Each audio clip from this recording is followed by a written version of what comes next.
Quanto a gente tem feito aqui, irmãos, vocês têm sido formidáveis. Louvo a Deus pela vida de vocês. Eu quero agora, irmãos, no pouco tempo que me resta, fazer uma reflexão com a igreja. E para tanto quero te convidar a abrir a palavra de Deus em 1 Coríntios 11, 28. Nós falaremos então no tema o último exame do ano. E ainda dá tempo, faltam alguns minutos para a gente praticar o último exame, ou último balanço, como você queira, do ano. 1 Coríntios 11, 28. E a palavra de Deus nos diz assim: examine-se, pois, o homem a si mesmo, e assim coma deste pão e beba deste cálice. Pai, esta é a tua palavra que sempre faz aquilo que te agrada. Nesses momentos finais de 2021, por intermédio da sua misericórdia, fale com a sua igreja, em nome de Jesus. Amém. É bem natural e normal, ao chegar o final do ano, nós tentarmos fazer alguns balanços, avaliações, a gente olhar para a vida e observar então os ganhos, as perdas, as vitórias, as oportunidades, mas também os fracassos, os erros e tantas outras mazelas que a vida vai impondo a cada um de nós. O convite para nós nesses momentos finais de 2021 é um autoexame. É pararmos para avaliar realmente o que tem sido o ano para mim e para você. E quantas pessoas nesse momento não conseguem enxergar, fazer esse exame, porque a sua vida talvez só olhe para coisas ruins. Talvez o olhar seja focado naquilo que faltou e não naquilo que se adquiriu ou conquistou. E o texto especificamente, o apóstolo Paulo está escrevendo a uma igreja que era chegada aquele momento da festa do amor. E na festa do amor, eles tinham uma coisa que era o partir. E já no partir, lá no verso 21, o apóstolo Paulo vai narrar que a igreja estava sendo entregue a excessos. Estavam excedendo na comida, na bebida.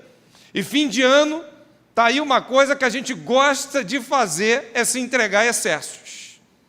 Aliás, hoje eu saí de Campo Grande, vim para a Vila da Penha. Quando eu saí de Campo Grande, o que eu vi de excessos.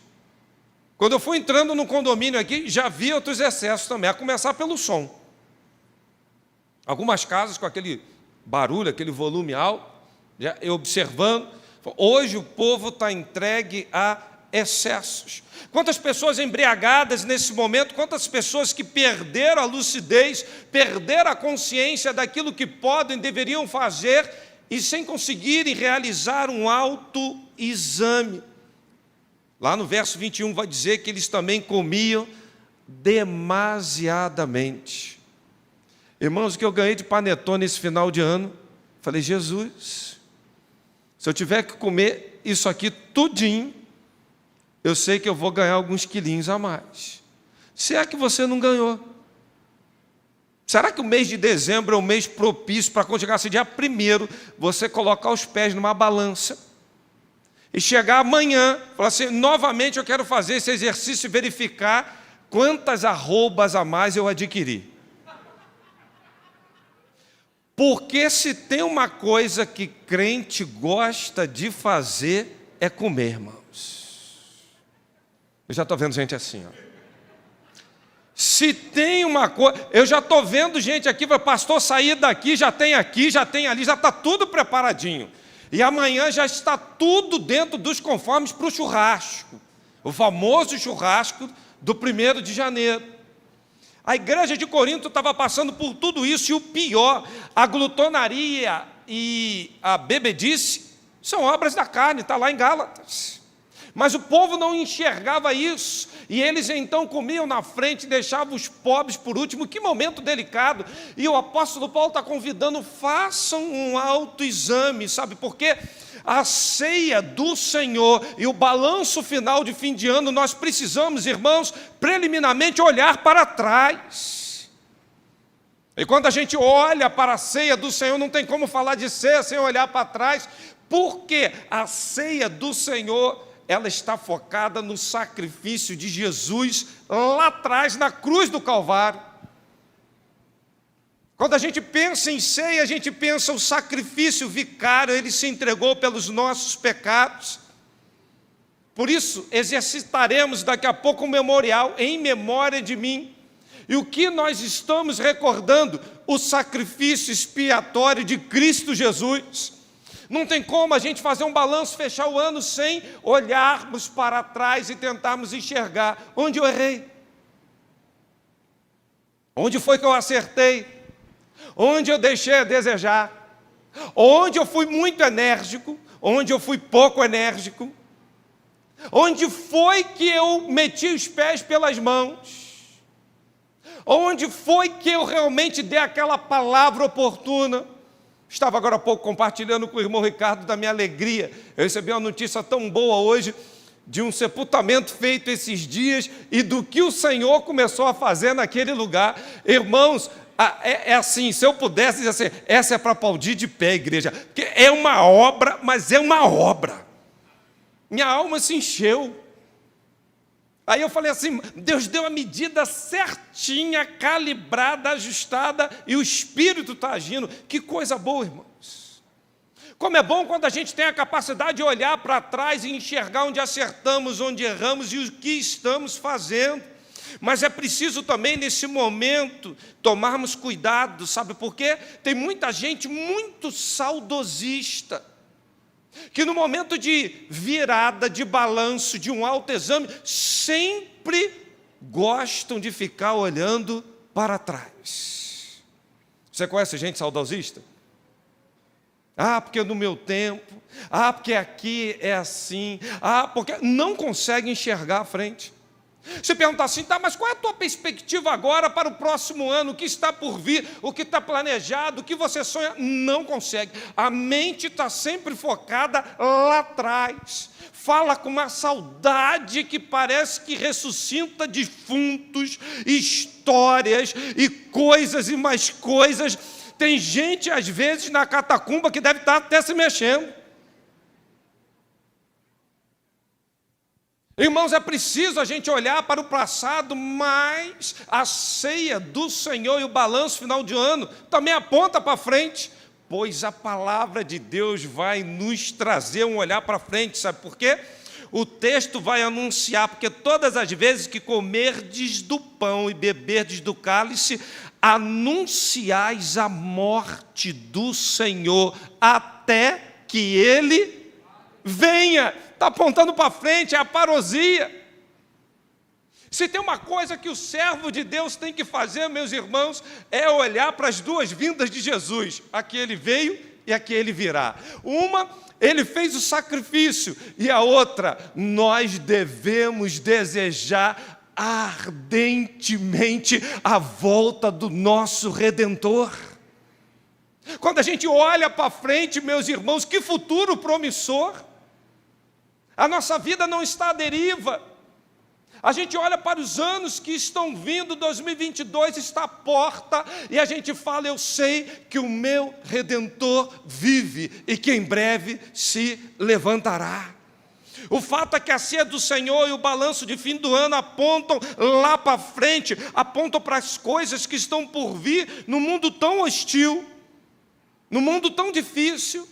Talvez alguns estão vivendo um dezembro tão diferente e foram pegos de surpresa, perderam algumas coisas. Não tem nada melhor do que você olhar para frente e acreditar que o novo de Deus vai chegar, que Deus tem algo novo para a sua igreja todos os dias. As misericórdias se renovam a cada manhã. Apocalipse vai dizendo, eis que faço novas todas as coisas. E o profeta Isaías, ei, será que vocês não percebem? Eu estou fazendo uma coisa nova. Porventura, vocês não percebem, não? Eu coloco caminho no deserto e rio no ermo. Assim diz o Senhor dos Exércitos. Como é bom, irmãos, entrar um ano novo e coisas novas.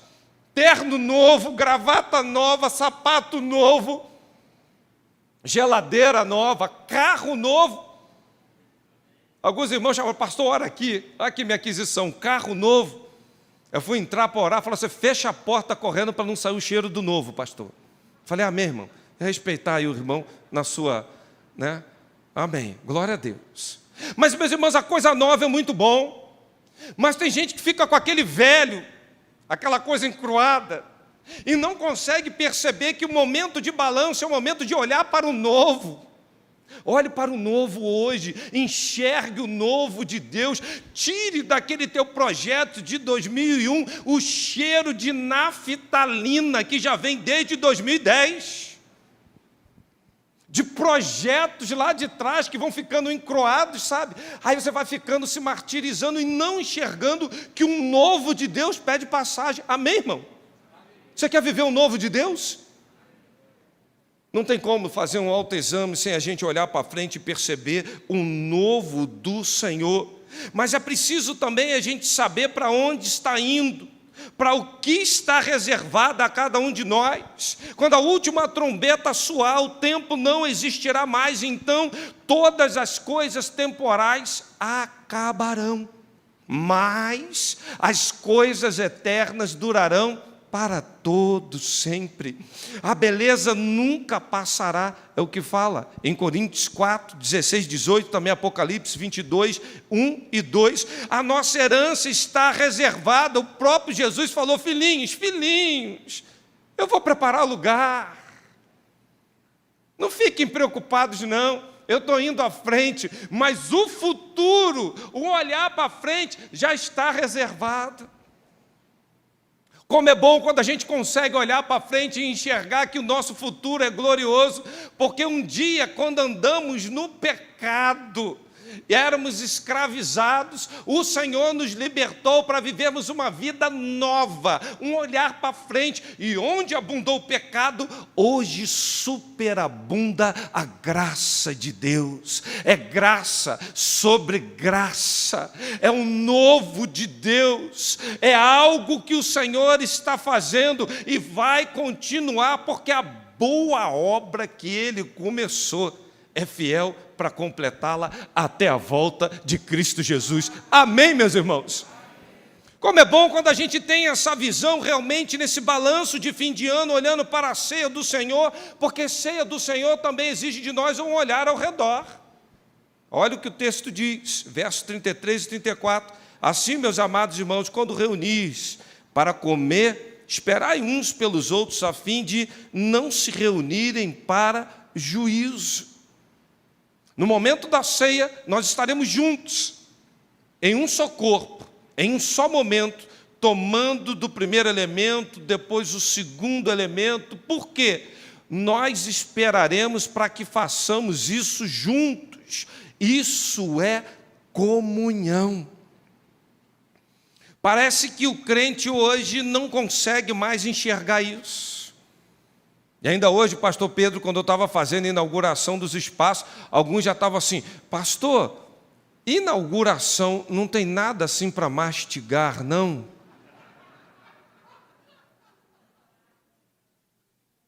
O povo é exigente. Mas nem assim para beber, pastor, não tem nada, não, é? Aí você olha aqui um espaço lindo aqui, aí alguém mira para o lado e fala assim, e aqui agora do lado, vai ser agora que esse banheiro também, agora que nós vamos construir uma ponte, um chafariz, um elevador, vai ser uma escada rolante ali do lado, como é que, quando vai inaugurar a escada rolante? Eu falei, calma, irmãos, calma. Eu queria que você olhasse para o lado, mas é para o irmão, não é para a obra que ainda não veio, não. Na inauguração hoje, o que eu vi de gente olhando para o lado foi um absurdo. Mas o momento da gente fechar um balanço, meus irmãos, é o conceito que nós precisamos, sabe para quê? Para que venhamos manter as coisas equilibradas. Olhe para o outro, enxergue o outro, socorra o outro, seja um bom samaritano. Até porque os desafios como igreja, eu fico olhando assim, às vezes grupos, pessoas comentando, fulano precisa de algo. Aí a administração da igreja fala assim, a igreja vai dar tanto de recurso. Que bom que a igreja está fazendo alguma coisa. Eu queria dizer assim, não, porque a igreja sou eu, a igreja é você. Que bom seria se nós cotizássemos isso aqui e a administração pudesse não entrar com nada. Porque aquele dinheiro é do dízimo e isso é uma oportunidade de você ofertar. Até porque, se a maior dádiva é dar do que receber, não é isso que a palavra fala? Se há um necessitado, e a Bíblia diz que quando você dá ao pobre, você empresta a quem? Meus irmãos, que coisa boa é socorrer necessitado e emprestar a Deus, porque Deus não deve nada a ninguém.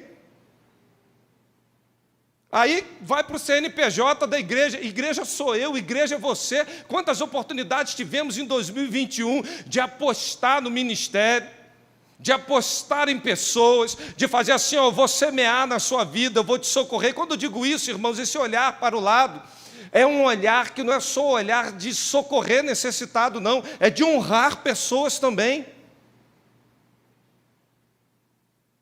Como é bom quando a gente pratica isso. Sabe quem é o mais bem-aventurado? É você. É você. Talvez em 2021 você tenha deixado de experimentar e de viver coisas maravilhosas porque você não consegue olhar um pouquinho para o lado e enxergar que Deus te permitiu, te deu recursos e condições de honrar, de socorrer e de fazer algumas coisas para quem está ao seu lado. Mas quero por último, irmãos, e já terminando esse sermão, dizer o verso 28, porque nós devemos olhar para dentro de nós mesmos. E aí entra um grande desafio. Esse olhar é terrível. Para fechar 2021, o convite é: olhe para dentro de você. Pois o texto diz: examine-se o homem a si mesmo. Que coisa difícil é interiorizar e refletir sobre a responsabilidade que nós temos na nossa vida. Como é desafiador a gente se julgar. Como é difícil a gente se auto-examinar. Por isso que a Bíblia fala, ninguém pense de si além do que convém. Pense com medida, pense com moderação. Mas isso se tornou muito difícil, sabe por quê? Esse autoexame, para nós hoje, as pessoas estão pensando que é uma automedicação. Não é, irmãos. Primeiro é o exame. Nós temos receita para todo mundo. Alguém está passando mal, o que é que a gente faz? Toma isso aqui. Aliás, tem um provérbio interessante, né? De médico e louco. Eu não, vocês que estão falando, mas eu não tenho esse negócio, não. Todo mundo, um passou mal, o outro já tem uma... Tem ou não tem? Já tem. Já tem. O problema é que não tem o exame, então não pode ter ainda a medicação. O difícil é examinar, é entender como você está, sabe por quê? Quem não consegue fazer isso, o texto vai dizer, vai viver fraco e doente. O texto continua, e eu quero já abreviar aqui o sermão para concluir, irmãos, dizendo o seguinte: a nossa indiferença, a nossa insensibilidade está atrapalhando o nosso autoexame, porque nós nos tornamos expert em nos inocentarmos, em achar culpados, em reprovarmos o outro e aprovarmos sempre a nós mesmos. Mas é preciso nessa noite, nesse último momento do ano, esse autoconhecimento que talvez seja o maior desafio de 2021, você se olhar, se enxergar e falar: eu sei, Anderson, quem você é, eu sei, Anderson, como você se comporta. Por quê? Um olhar periférico é o que a gente mais está conseguindo fazer. Mas o desafio para nós é Aprenda a viajar para dentro de você mesmo. Em 2021, quantas viagens dessa você fez? Augusto Cury fala uma coisa interessante: nós aprendemos a viajar sobre a imensidão do céu e as profundezas do mar, mas não aprendemos a viajar para dentro de nós mesmos. Pois, diz o apóstolo Paulo, pela graça que me foi dada, ninguém tenha de si mesmo um conceito muito elevado. Não faço isso não. Nós somos muito passionais, nós temos dificuldades para admitir erros, nós temos dificuldade de assumir culpa, mas nós temos facilidade para encontrar o cisco e a trave no olho a gente não enxerga. Eu quero concluir dizendo: a nossa falta de discernimento para nos autoexaminarmos está sendo enorme, ao ponto da gente subir na balança de 2021, e nessa balança talvez alguns estejam sendo achados em falta, como lá em Daniel, o rei. Mas nesse momento o que o Senhor quer, nesse autoexame, que você coma, que você beba, é que você se enxergue e diga: olha, as falhas que cometi em 2021, 2022 será diferente. Aquilo que eu não vi, eu vou enxergar. Aquilo que eu não fiz, eu vou fazer. Todas as pessoas querem viver uma virada, que é no tempo. Virou o Cronos, teve uma virada, mas a maior virada que você pode ter na sua vida hoje é ter uma experiência de se autoexaminar, enxergar o que errou, redirecionar, corrigir e continuar a sua caminhada. Deus tem coisas grandes em 2022, Deus quer abrir portas em 2022, Deus pretende fazer maravilhas. Agora, para tanto, se examine. A nossa dignidade para termos uma virada em nossas vidas há de perpassar pela consciência da nossa própria indignidade. Eu não sou digno, por mim mesmo eu não consigo. Mas se o Senhor estiver à minha frente, se o Senhor ver em mim um coração quebrantado, se o Senhor contemplar, 2022 será uma bênção. Quero te convidar nesse momento a reclinar a tua cabeça, a você orar, a você falar com Deus. E quero convidar já toda a equipe pastoral, representantes também do nosso conselho diaconal, para estarem aqui juntos à mesa. Você que está em casa, pegue os elementos. Enquanto você ora, você se autoexamina. Nós estaremos adorando ao Senhor. E logo após, nós já estaremos então juntos, em comunhão no corpo de Cristo, celebrando a ceia do Senhor. Quem está convidado? Todos aqueles que estão batizados em comunhão